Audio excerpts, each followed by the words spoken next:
What's going on, everyone? Welcome back to another episode of the Boundless Perception YouTube channel. And today we are talking about which printer you should get if you want to get into 3D printing cosplay. So let's hop to it.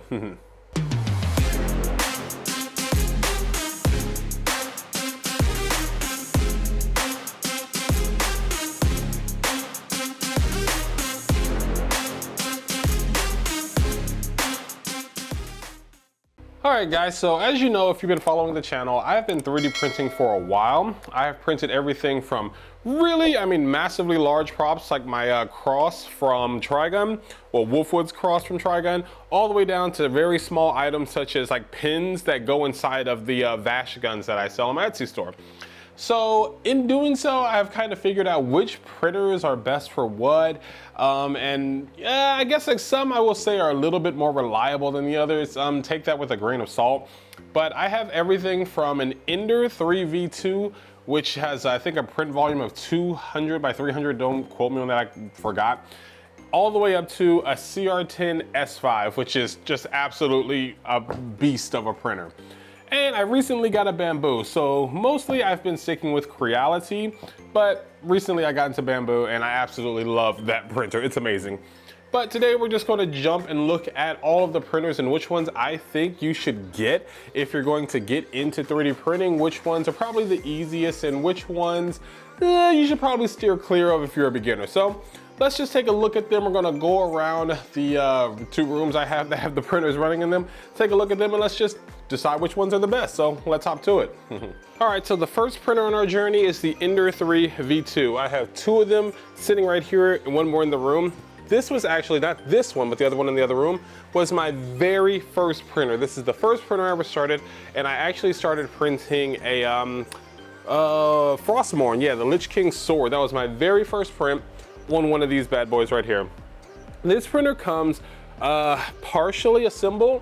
You have to assemble the left and right axis here, and then you have to assemble the top frame piece, and then you have to assemble the gantry, there we go. And basically, it's not very difficult to do. I did have to watch a video since I was brand new to it. I mean, but it's really not difficult if you just follow along with the video. The most important thing is making sure that you do not tighten the screws until the end. Take note of that because it messes everything up if you tighten down the screws individually and then try to assemble the whole thing. It doesn't go well. Anyways, I digress though. This printer is just an absolute beast. It's a workhorse of a printer. It's extremely reliable. I have not had many issues with this printer at all. And only upgrade I've done to it is the gear extruder right here. I have the Micro Swiss, the 2 gears basically extruder instead of the stock one because the plastic on that one cracks a lot. So I got rid of that and went ahead and went with the Micro Swiss. Having looked back, I actually have them on every single printer I have, excluding the Bamboo up above me. But great printer, again, not the largest build volume, but if you're just getting started, you're probably not printing massive pieces of armor.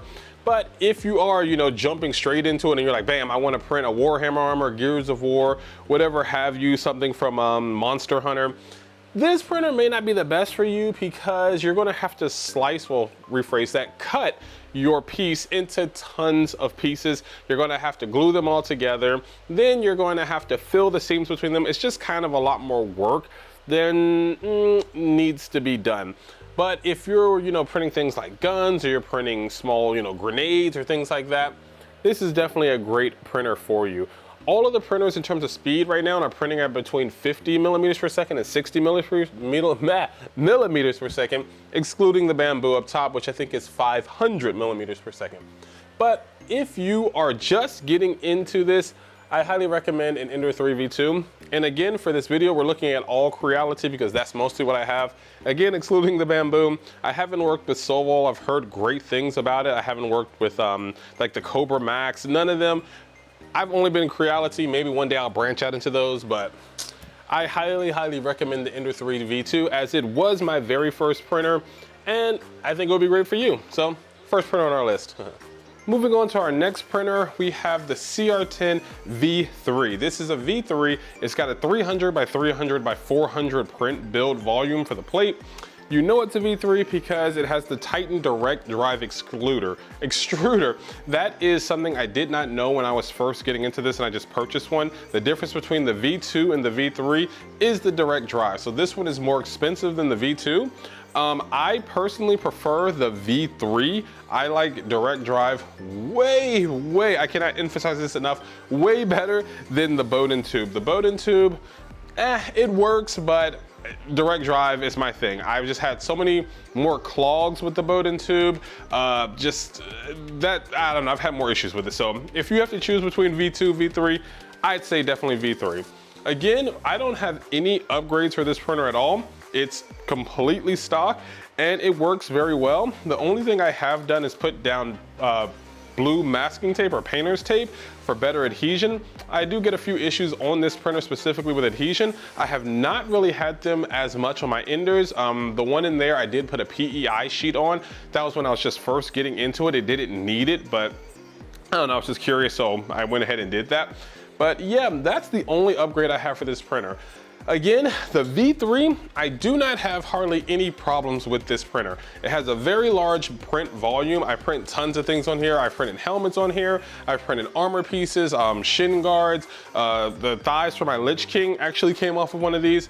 It's a great printer. Again, the V3, great.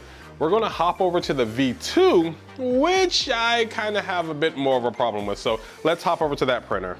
All right, so the next printer we have here is the CR10 V2. You can tell it's a V2 again because of the Bowden tube right here. Don't want to mess with it too much because it is in the middle of a print. But basically the exact same thing as the CR10 V3, which is right beside it. This right here is a V3. Again, you can see no Bowden tube. It's just the filament going directly into the extruder. But switching back over here to the V2, I have had a lot, and I mean a lot of problems with this printer. I've had everything from the Bowden tube clogging all the way up to filament for some reason backing up here at the gears, all the way down to basically the nozzle always just getting jammed, and I don't know why. I don't know if that has something specifically to do with the Bowden tube, but I just had a lot of issues with this printer. Currently, I have 4 V2s, and these are probably the printers, this one and the Ender 3 V2 are the printers that I've had the most experience with. Now, if you are going to get a V2, it does, I mean, you're just gonna have to learn your printer. This V2 is different from the V2, which is right over there, from the V2 down here, from the V2 over there. They all behave very differently. They all require different, how do I say, basically settings. They all require they're all just different. They all act differently. They print very well when you get them dialed in, but they can be a pain. In terms of setting them up, they are actually easier to set up than the Ender 3 V2, as they do come more completed. The only parts you really have to put on there are these 2 stabilizing rods, along with the top and left side here of the, the entire printer, the rails. I think if I recall, I haven't done it in a while, but that's basically all there is to this printer. Of course, you have to lay down the gantry on here, but that's pretty much all there is. It's a very, very, good to go printer almost right out of the box. But again, I would recommend, if you do get one of these, upgrading to the Micro Swiss. I will link that gears for these. It has been a game changer. It has saved me a lot. If you hear a clicking sound, trust me, if you get into 3D printing, you will know the clicking sound. It's like a click, click, click, click, click. It means that there's something going on here, there's something going on there. The clicking sound is your extruder causing skippage, essentially. Your gears are backing up the filament, clicking. You'll kind of understand it more. I can't really explain it that well right now. You'll understand it more if you ever get it. But a lot of times, getting one of these will solve that issue as long as you've got, your board balanced and you've gotten everything dialed in correctly. Most of the time, that will solve your issue. Anyways though, that is the Ender 3 V2. When it comes to deciding between the Ender 3 V2 and deciding between the CR10 V2 and the CR10 V3, my order would personally be CR10 V3, Ender 3 V2, and then CR10 V2. That's my personal opinion. Everyone may have something different, but that's just my personal experience with it. All right, so now we are at my largest printer yet. This is the CR10 S5. It's got a massive, and I mean absolutely massive print volume of 500 by 500 by 500. It's, I can't explain, this is a massive printer. I have printed basically almost half of chest piece on this thing. I only had to cut it into two. I've printed huge helmets on this, the Cubone helmet, if you guys saw that episode. This thing can print the entire Cubone helmet in one piece. It does take up to 7 days, and again, I would not recommend longer prints, even though it's capable of it. A lot of things just sometimes randomly go wrong. You'll get jams, you'll get clogs, same thing pretty much as a jam. You'll get everything from warping, you'll get, I don't know, randomly all of a sudden the bed won't be level anymore and the extruder will start clicking. Things just sometimes happen on this printer. I don't know, I've just had, this is the most troubled printer that I own, but it's also one of my favorite printers because of the print volume. I really like printing large things, and this is the go-to printer when it comes to printing large things for me. But I highly, highly, highly would not recommend if you're a beginner starting with this printer.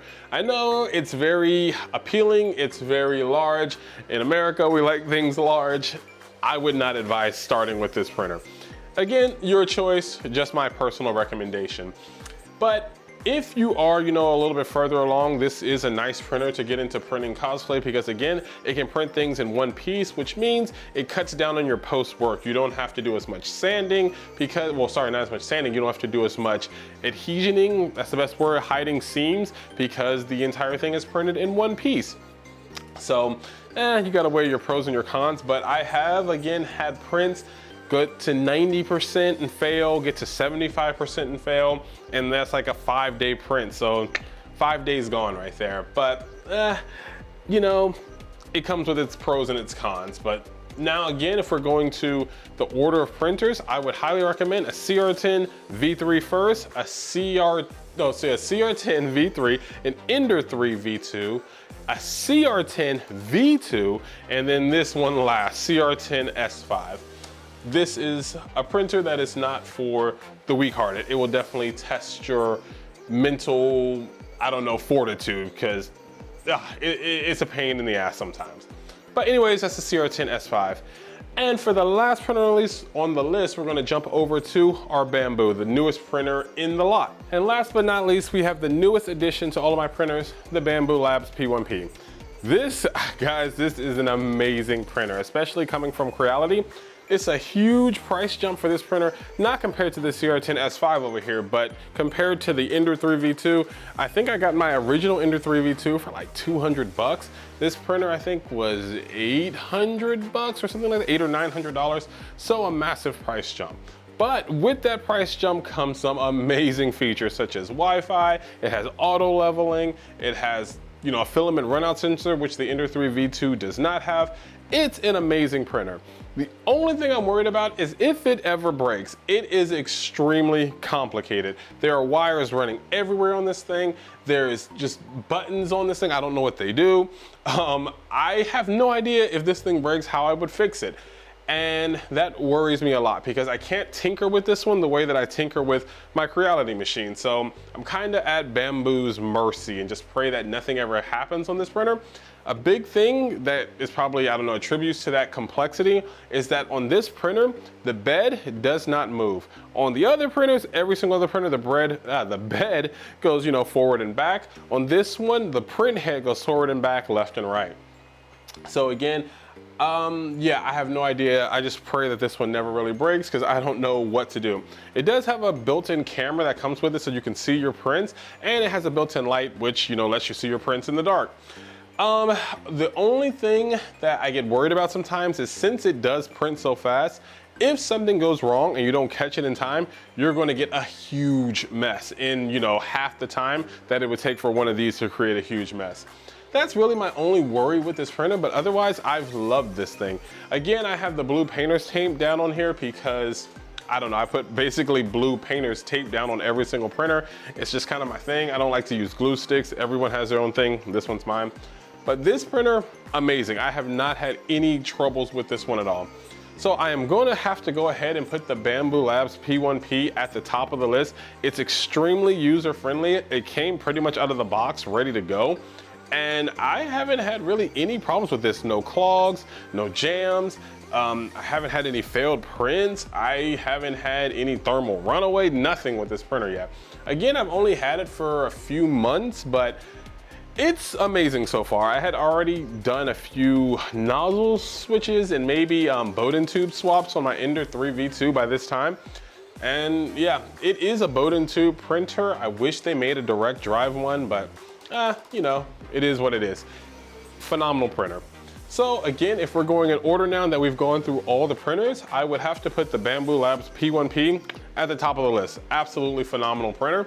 Print volume is a little bit small. It's only 256 by 256 by 256. So you're gonna have to definitely cut up your models a lot more than you would on some of the other printers, like for example, the CR10. But you know, you gotta weigh your pros and your cons, how much work you wanna do. The print quality on this thing, absolutely amazing. So, you know, you gotta choose which one you care about more. Larger item being printed that you don't have to worry about as much post-processing with in terms of filling in the seams, or this printer where you're gonna have to break your item up into lots of pieces, glue them all together and fill in the seams. You know, that's something that you're gonna have to decide yourself. But anyways, going back to our list, Bambu Labs P1P at the top of the list, then would come the CR10 V3, then the Ender 3 V2, then the CR10 V2, and last but not least, the biggest one we have over here, the CR10 S5. Hopefully this helps you guys in your decisions when it comes to, you know, getting into 3D printing, or specifically 3D printing cosplay. I wish I had known the difference between the CR10 V2 and V3 when I first got into this, and I wish I had, you know, maybe made some different choices, but you know, it is what it is now. Can't cry about spilled milk. Anyways, thank you guys so much for checking out this episode. I hope it helps you. Definitely leave a like and a comment below if it did help you. I would greatly appreciate it. And until next time, stay boundless. See you all. Bye-bye.